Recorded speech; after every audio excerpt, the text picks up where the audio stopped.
श्रोता बंधु साहित्य संस्कृति चिंतन यूट्यूब चैनल को आपण मानकु मु स्वागत करुची। आज एमिति जणे कथाकार को आमे सुनिबा जे शिक्षादान को जीवन रो व्रत भाव ग्रहण करने सहित लेखनी को निज सहचर भाव ग्रहण करी पाठक वर्गों को सारस्वत नांदनिकता प्रदान करी जड़े श्रद्धाशील लेखकर परिचय गौरव लाभ करि परिछंती। सरल सावलील शब्द भाषा विन्यास और गतिशील कहानी रूपकार भावरे परिचित आम समय जड़े वर्षियान साहित्यिक डॉक्टर रामचंद्र देव। साहित्यर बहु विभाग रे से लेखनी चालना करिछन। तेबे विशेष भाव से जड़े विशिष्ट शिशु साहित्यिक। कल्प विज्ञान रो गल्प भंडार पई तांकर मनोज्ञ एवं अनुपम कृति समयर भेला कल्पना और विज्ञान रो एक अद्भुत संयोग एक फेंटा फेंटी मन छुआ गल्प संकलन तांकर। सेथिरु आज आमे एक सुंदर क्षुद्र गल्प पढ़िबा सुनिबा जार शीर्षक हेउची रहस्यमयी झियो एमिली। गाल्पिक डॉक्टर रामचंद्र देव।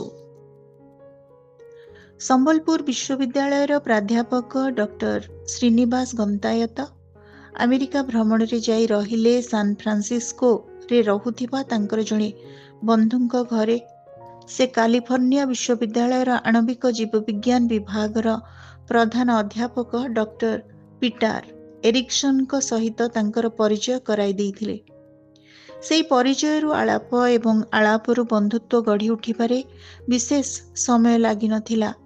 डॉक्टर गंतायतंक ठारू बयस रे डॉक्टर एरिक्सन बहुत बड़ थिले मध्य उभयंक मध्यरे बंधुतार सेतु थिला अति निबिड़। देखिबाकू डॉक्टर एरिक्सन 6 फुट जणे मनीष। चलिला बेले आगकू टिके नई पड़िला परि मने हुए। धीरे धीरे कथा कहती। कथा कहला बेले तांकर मुखमंडल रे हसर एक सरु रेखा सबु समय चहलुथिबार देखा जाए। हेले तांकठारे एक विचित्र लक्षण मध्य परिलक्षित हुए। कथा कहू कहू से हठात आनमना होई उठंती। पुणी किछि समय चुपचाप रही किछि चिंता करिबार देखा जाए। हुए तो यह वैज्ञानिकंकर स्वभाव होई पारे। आलाप माध्यम रे जणा जाइछि से एक समय रे केते वर्ष धरी भारत रे गवेषणा कार्य रे लिप्त थिले। तेणु जणे भारतीय को बंधु भाव रे पाइथिबारु से बहुत खुशी होई कहिले, डॉक्टर गंतायत मो सहित चलंतु ना, गोटे चमत्कार स्थान देखाइबी, आपण को खूब भल लागिबो। अवश्य से स्थानटी एठारु टिके दूर रे अवस्थित। एथिरे कोन बा जाय आसे, आपण तो अमेरिका भ्रमण रे बाहरी चंती। डॉक्टर एरिक्सन को प्रस्ताव रे संगे संगे सम्मति प्रदान कले डॉक्टर गंतायत। दी प्रहरर लंच पर से माने बाहरी पड़िले। डॉक्टर गंतायतकर बंधु तांको गाड़ी रे सान फ्रांसिस्को उपसागर लंबा पोल अतिक्रम करी ओकलैंड स्टेशन रे पहुंचाई फेरी आसिले। एई आमट्राक रेलपथ उपसागर कूले कूले गति करी गोटे नदीर धार को छुई छुई जाइछि। सेमानकर गंतव्य स्टेशन विभारिया रे पहुंचिया पई सेमानकु 1 घंटारू किछि अधिक समय लागिला। स्टेशन रे ओल्हाई डॉक्टर एरिक्सन कहिले, एइठारू आरंभ हैला संतसंतिया अंचल। माइल माइल धरी रहिछि जलभूमि। जलज जातीय नलबण रे पूरी रहिछि अंचल। आ मझिरे मझिरे देखंतु विस्तीर्ण जलराशि। एही आखि अपहंच जलराशि देखिले समुद्रर भ्रम सृष्टि हुए। पक्षींकर कलरवरे प्रकम्पित हेउथाय से इलाकाटा। अबाक होई डॉक्टर गंतायत कहिले, एमिति जलार्णव अंचल रे कोन लोके बसवास करूछंती? कथाटा सुनी एरिक्सन टिके हसी कहिले, एई जे विस्तीर्ण जलराशि देखुछंती एहारी मध्यरे रहिछि छोट छोट अनेक द्वीप। अर्थ संपन्न लोके गोटे गोटे द्वीप किणी सेथिरे घर द्वार करी अयस करंती। आपण ताहले एमिति एक द्वीपरे घर तोलाइछंती? हाँ, तेबे एहाकू अयस गृह न कही गवेषणागार कहिले भल हेब। छुट्टी रे सेठरे जाई रहे आउ मुंडरे ढुकुथिबा उद्भट चिंतार समाधान पाई परीक्षा निरीक्षा करे। उद्भट कहउचंती काहेकि? मोर जहा धारणा वैज्ञानिक मानकर कौनसी चिंता उद्भट होई न पारे। କଥା କହୁ କହୁ ସେମାନେ ଓଭରବ୍ରିଜ ପାରି ହୋଇ ନଦୀଘାଟରେ ପହଞ୍ଚିଥିଲେ। ସେଠାରେ ଅସଂଖ୍ୟ ମୋଟର ବୋଟ, ଲଞ୍ଚ, ଷ୍ଟିମର ଯାତ୍ରୀଙ୍କୁ ସ୍ୱାଗତ କରିବା ପାଇଁ ଅପେକ୍ଷାମାନ। ତେବେ ଯାନବାହନ ତୁଳନାରେ ଯାତ୍ରୀ ନାହିଁ କହିଲେ ଚଳେ। ଗୋଟିଏ ମୋଟର ବୋଟ ଆଡ଼େ ହାତ ଦେଖାଇ ଡକ୍ଟର ଏରିକସନ୍ କହିଲେ, ଏଇଟା ଆମର ମୋଟର ବୋଟ, ଆସନ୍ତୁ ଯିବା। ସେମାନେ ଯାଇ ବସିଲେ ମୋଟର ବୋଟରେ। ମୋଟର ବୋଟ ଚାଲିବାକୁ ଆରମ୍ଭ କଲା। ବୋଟ ଚଳାଉଥାନ୍ତି ନିଜେ ଡକ୍ଟର ଏରିକସନ୍, ଆଉ ପଛରେ ଗୋଟିଏ ଆରାମ ଚୌକିରେ ବସି ଚାରିଆଡ଼କୁ ଅନଉଥାନ୍ତି ଡକ୍ଟର ଗନ୍ତାୟତ। ମାଇଲିରୁ କିଛି ଅଧିକ ବାଟ ସଳଖ ଭାବରେ ଗଲା ପରେ ବୋଟଟି ବାମ ଦିଗକୁ ଗତି କଲା। ବିସ୍ତୀର୍ଣ୍ଣ ଜଳରାଶିରେ ଖେଳୁଥିଲେ ଅସଂଖ୍ୟ ଛୋଟ ବଡ଼ର ପକ୍ଷୀ। କୋଉଠି କେମିତି ମାଛରଙ୍କା ଆକାଶକୁ ଉଠି ପୁଣି ଗଭୀର ଜଳରେ ଝାମ୍ପ ମାରୁଥିଲେ ସେମାନଙ୍କ ଆହାର ସଂଗ୍ରହ ପାଇଁ। ମନେ ହେଉଥିଲା ସେଇଟା ଯେମିତି ପକ୍ଷୀଙ୍କର ରାଜ୍ୟ। ମୋଟର ବୋଟରୁ ବାହାରୁଥିବା ଭଟ୍ ଭଟ୍ ଶବ୍ଦ ସେମାନଙ୍କୁ ଟିକିଏ ବି ବିଚଳିତ କରିପାରୁନଥିଲା। ମୋଟର ବୋଟଟି କେତେବେଳେ ଘନ ନଳବଣ ମଧ୍ୟ ଦେଇ ତ କେତେବେଳେ ବିସ୍ତୀର୍ଣ୍ଣ ଜଳରାଶିରେ ଗତି କରୁ କରୁ ପ୍ରାୟ 4ଟା ସମୟରେ ଯାଇ ପହଞ୍ଚିଥିଲା ଗୋଟିଏ ଦ୍ୱୀପ ନିକଟରେ। ତେବେ ଏହାକୁ ଦ୍ୱୀପ ବା ଆଇଲ୍ୟାଣ୍ଡ ନ କହି ବରଂ ଗୋଟିଏ ଟାପୁ କହିଲେ ଭଲ ହେବ। ବୃକ୍ଷ ଆଚ୍ଛାଦିତ ସେହି ଟାପୁରେ ଦେଖାଗଲା ଏକ 2 ମହଲା ଧୂସର ରଙ୍ଗର ଘର। ଘର ଛପର କରାଯାଇଛି ନାଲି ରଙ୍ଗର ଟାଇଲରେ। ନଦୀ ଘାଟରେ ଖଣ୍ଡିଏ କାଠ ଖୁଣ୍ଟ ଉପରେ କାଠ ପଟାରେ ଏକ ସାଇନବୋର୍ଡ ଲାଗିଛି, ଆଉ ସେଇ ସାଇନବୋର୍ଡରେ ଲେଖାଯାଇଛି ଏମିଲି କଟେଜ। ତା ତଳକୁ ଅପେକ୍ଷାକୃତ ଛୋଟ ଅକ୍ଷରରେ ଲେଖାଯାଇଛି ଆଇଲ୍ୟାଣ୍ଡ ନମ୍ବର 371। ସେଇ ସାଇନବୋର୍ଡ ଠାରୁ ଘର ପର୍ଯ୍ୟନ୍ତ ଲମ୍ବି ଯାଇଛି ଏକ ମସୃଣ ଅଣଓସାରିଆ କଂକ୍ରିଟ ରାସ୍ତା। ମୋଟର ବୋଟରୁ ଓହ୍ଲାଇ ଚାରିଆଡ଼କୁ ଏକ ସତୃଷ୍ଣ ନୟନରେ ଡକ୍ଟର ଗନ୍ତାୟତ ଅନାଉଥିଲା ବେଳେ ଡକ୍ଟର ଏରିକସନ୍ ଏକ ଅଦ୍ଭୁତ ସ୍ୱରରେ ଡାକିଲେ, ଏମିଲି, ଏମିଲି। ଡାକ ଶୁଣିଲା ମାତ୍ରେ ଘର ଭିତରୁ ଏକ 7-8 ବର୍ଷର ଝିଅ ନାଚି ନାଚି ସେଠାରେ ଆସି ପହଞ୍ଚିଗଲା। ଗୋରା ତକ୍ତକ୍ ଚେହେରା, ମୁଣ୍ଡେ କୁଞ୍ଚି କୁଞ୍ଚିଆ ବାଳ, ପିନ୍ଧିଛି ହଳଦୀ ରଙ୍ଗର ଫ୍ରକରେ ନାଲି ଡୋରା।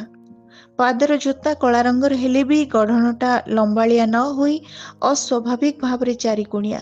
ଚାଲିଲା ବେଳେ ଧାତୁରୁ ନିଃସୃତ ହେଉଥିବା ଶବ୍ଦ ପରି ଶୁଣାଯାଉଥିଲା।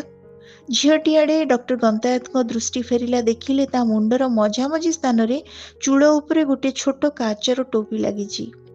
ଏମିତି ଜୋତା ଆଉ ଟୋପି ଏ ଦେଶର ଲୋକେ ପିନ୍ଧିବାର ସେ ତ କେବେ ଦେଖି ନାହାନ୍ତି।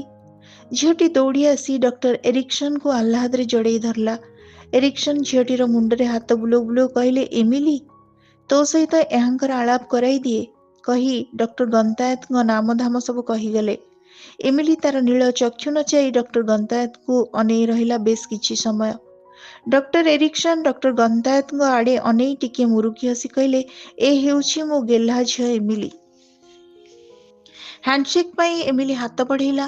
ଡକ୍ଟର ଗନ୍ତାୟତ ମଧ୍ୟ ହାତ ବଢ଼େଇଲେ। ମାତ୍ର ଏ କ'ଣ? ଚମକି ପଡ଼ିଲେ ଡକ୍ଟର ଗନ୍ତାୟତ। ଛୋଟ ଝିଅ ଏମିଲିର ହାତରେ ଯେମିତି ଦୈତ୍ୟର ବଳ। ହାତ ଛଡ଼େଇ ଆଣିବାକୁ ଚେଷ୍ଟା କଲେ ସେ, ମାତ୍ର ଏମିଲି ନ ଛାଡ଼ି ଖିଲିଖିଲି ହୋଇ ହସିବାକୁ ଲାଗିଲା। ଡକ୍ଟର ଏରିକସନ୍ ଏହା ଦେଖି ବିରକ୍ତ ହୋଇ କହିଲେ, ଏମିଲି, ଏ କ'ଣ ହେଉଛି? ହାତ ଛାଡ଼, ଏବେ ଚାଲ ଘରକୁ ଯିବା।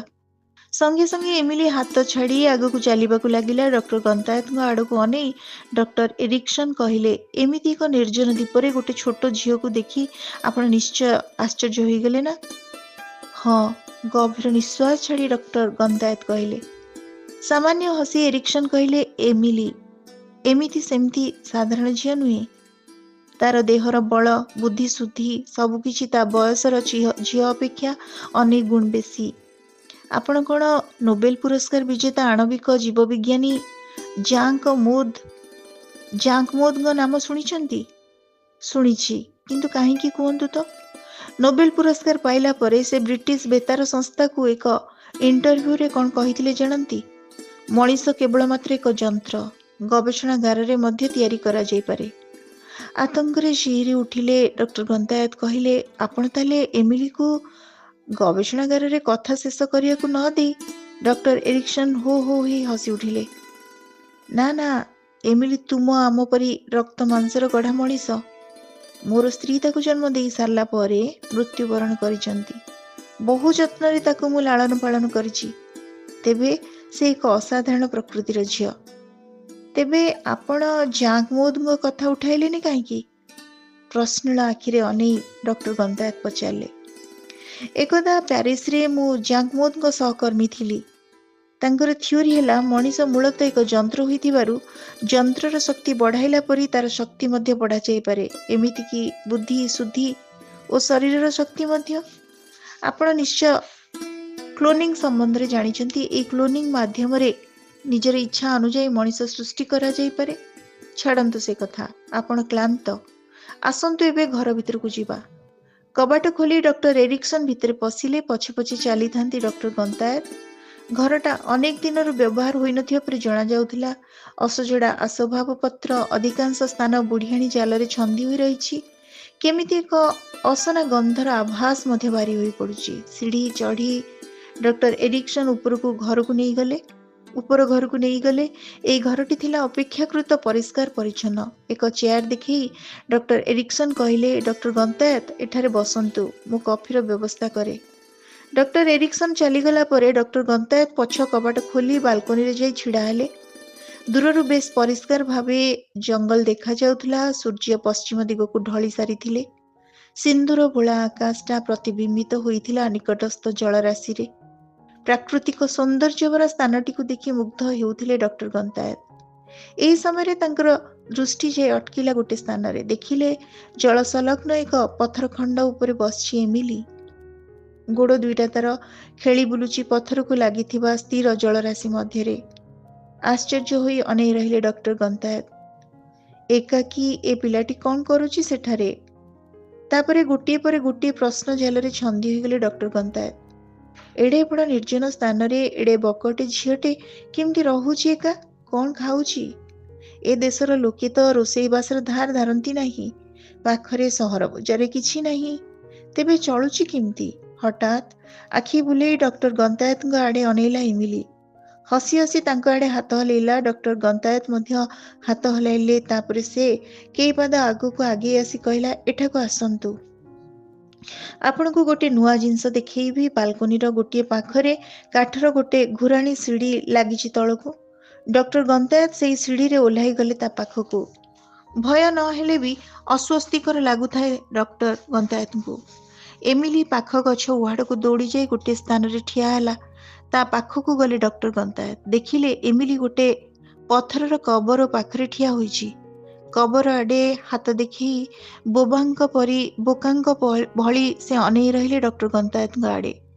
କବର ଦେହରେ ଲେଖା ହେଇଥିବା ଫଳକ ଦେଖି ହତଭମ୍ବ ହୋଇଗଲେ ଡକ୍ଟର ଗନ୍ତାୟତ।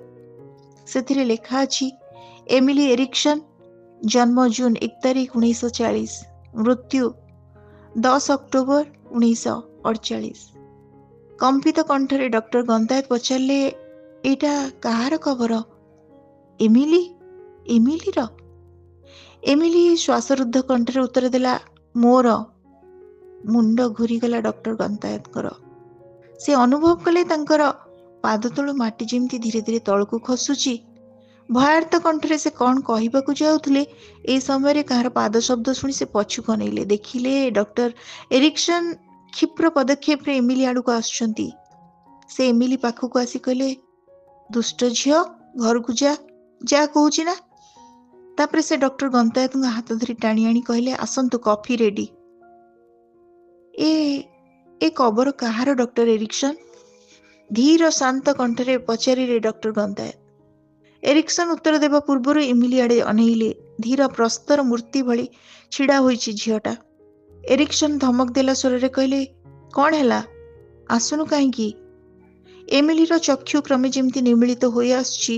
ସେ ପଡ଼ିଯାଉଥିବା ବେଳେ ଡକ୍ଟର ଏରିକ୍ସନ ତାକୁ ଧରି ପକାଇଲେ। ତାପରେ ସେ ଏମିଲିର ମୁଣ୍ଡରେ ଲାଗିଥିବା କାଚର ଟୋପିଟାକୁ ଏଆଡ଼େ ସେଆଡ଼େ ନଡ଼ଚଡ଼ କରିବାକୁ ଲାଗିଲେ। ଏ କଥା ଦେଖି ଡକ୍ଟର ଗନ୍ତାୟତ କହିଲେ, ବୋଧହୁଏ ଏମିଲି ଚେତାଶୂନ୍ୟ ହୋଇଯାଇଛି। ତାକୁ ଘରକୁ ନେଇ ଚାଲନ୍ତୁ। ଗମ୍ଭୀର ଗଳାରେ ଡକ୍ଟର ଏରିକ୍ସନ କହିଲେ, ଆପଣ ଯାଆନ୍ତୁ, ତାକୁ ନେଇ ମୁଁ ଯାଉଛି। ସେଇ ଘୁରାଣୀ ସିଡ଼ିରେ ଉଠୁ ଉଠୁ ଡକ୍ଟର ଗନ୍ତାୟତ ଦେଖିଲେ ଏମିଲିକୁ ଦୁଇ ହାତରେ ତୋଳି ଧରି ଡକ୍ଟର ଏରିକ୍ସନ ପଛ ଦରଜା ଦେଇ ଭିତରକୁ ପଶିଲେ। ବାଲକୋନିରେ ଠିଆ ହୋଇ ଡକ୍ଟର ଗନ୍ତାୟତ ଚିନ୍ତା କରି ମନକୁ ମନ କହିଲେ, ଆରେ ବ୍ୟାପାରଟା ତ ବେଶ ରହସ୍ୟମୟ ଜଣାଯାଉଛି। ସେତେବେଳକୁ ଅସ୍ତଗାମୀ ସୂର୍ଯ୍ୟର ଶେଷ ରଶ୍ମି ହଜି ଯାଉଥିଲା ଦୂର ଦିଗ୍ବଳୟରେ। ଧୀରେ ଧୀରେ ରଜନୀ ରାଣୀର କଳା ପଣତରେ ଆବୃତ ହୋଇ ଆସୁଥିଲା ପୂର୍ବ ଦିଶା। हठात कहार करस्पर्शरे चमकी पड़ी पछुक अनेले डॉक्टर गंतायत देखिले डॉक्टर एरिक्सन कहउचंती कॉफी ठंडा हो गला जे आसंतु। घर भितर पशि डॉक्टर गंतायत पचारे एमिली रो ज्ञान फेरिलाणी। म्लान हस हसी डॉक्टर एरिक्सन कहले देखुची एमिली जेमती क्रमे अबाध्य होई पड़ुची। सूर्यास्त पर बाहर तार रहिबा कथा नुहे से आज से सूर्यास्त समय बाहर जाई ठिया होइतिला। हाँ बसिले जे कॉफी पियंतु। कॉफी कपटा उठाई ओठरे लगाइले डॉक्टर गंतायत किंतु सूर्यास्त कथाटा तांको मनरे गभीर रेखापात कला। सूर्यास्तर परे एमिलीर बाहर न रहिबार कारण कौन? पुणी ए झीटा काचर टोपीबा काहींकी पिंची ता छड़ा से कबरटा ताले केउ एमिलीर? इमती गुड़ाए असमाधित प्रश्न जालरे छंदी हेबाकु लागिले डॉक्टर गंतायत। डॉक्टर गंतायत को चिंतित हेबार देखि घरर बिजुली बत्ती जाळु जाळु डॉक्टर एरिक्सन कहिले सेतेबेले आपण से कबरटा काहार बोली पचारुथिले ना? सेटा मो झियो एमिलीर। जलरे डूबी जाई बिचारा अल्प बयस रे प्राण हरैथिला। आबा काबा होई डॉक्टर गंतायत पचारले ताहले ताहले ए पुणी केउ एमिली? ए एमिली से एमिली नुहे। ए हेउछि मो हाथ गढ़ा एमिली, एमिलीर प्रतिछवि। मृत्युर संगे संगे मनिषर देहकोश नष्ट होई जाउ नाही। नष्ट हेबा पई किछि समय लागे। एमिलीर देहकोशरु किछि अंश आनी मो लैबोरेटरी रे ए एमिली शरीरर रूप देइछि। डॉक्टर गंतायत विस्मित विमूढ़ होई डॉक्टर एरिक्सन को अनै पचारले एमिति एक जुगान्तकारी गवेषणा को आपण एमिति लुचाई रखिछंती काहेकि? ना गवेषणा वर्तमान सुद्धा संपूर्ण होइनी। आहुरी किछि बाकी अछि। एहार मुंडरे लागिथिबा सौरशक्ति पैनेल द्वारा एहार प्राणशक्ति अक्षुण्ण रखिबाकु समर्थ होइछि। सूर्यास्त परे एहार देहरे प्राण रहे नाही। कथा हेउ अनेक राति होई सारिथिला। दुहे नैश भोजन शेष करी शोइले। सकाळे डॉक्टर एरिक्सन को डाकरे डॉक्टर गंतायत निद भांगिला। हाथ से धरिथिले 2 कप कॉफी। मुखमंडल तांकर ढांकी होई जाइथिला गंभीरतार कला बौदरे। डॉक्टर एरिक्सन का हाथरू कॉफी कपटा धरु धरु डॉक्टर गंतायत पचारले कौन हैला डॉक्टर एरिक्सन? सकाळटारे एमिति काहेकि देखा जाउचंती? कांद कांद स्वर रे डॉक्टर एरिक्सन कहले मु एमिली को बंचई पारली नाही। काली राति रे से मृत्युवरण करिछि। हतभम्ब स्वर रे डॉक्टर गंतायत पचारले कौन कहले? कॉफी पी आसंतु ताकू देखिबे कहले डॉक्टर एरिक्सन। दुहे पशिले डॉक्टर एरिक्सन का गवेषणागार रे। तक्त गोरा सुंदर चेहरार झियो एमिली सोईछि एक धातव कफिन रे। चक्षु तार मुद्रित। ए अभावनीय दृश्य देखिला मात्रे डॉक्टर गंतायत चक्षुरु बही चलीला धार धार अश्रु। खूब सुंदर क्षुद्र गल्पटीए समयर भेला गल्प संकलनस्थ चमत्कार हृदयस्पर्शी प्रभावशाली क्षुद्र गल्प रहस्यमयी झियो एमिली। गाल्पिक थिले डॉक्टर रामचंद्र देव। श्रोता बंधु आजिर ए कहानीटी आपण मानकु किमती लागिला आपण मानक मतामत अपेक्षा रहुछि। अनेक धन्यवाद। नमस्कार।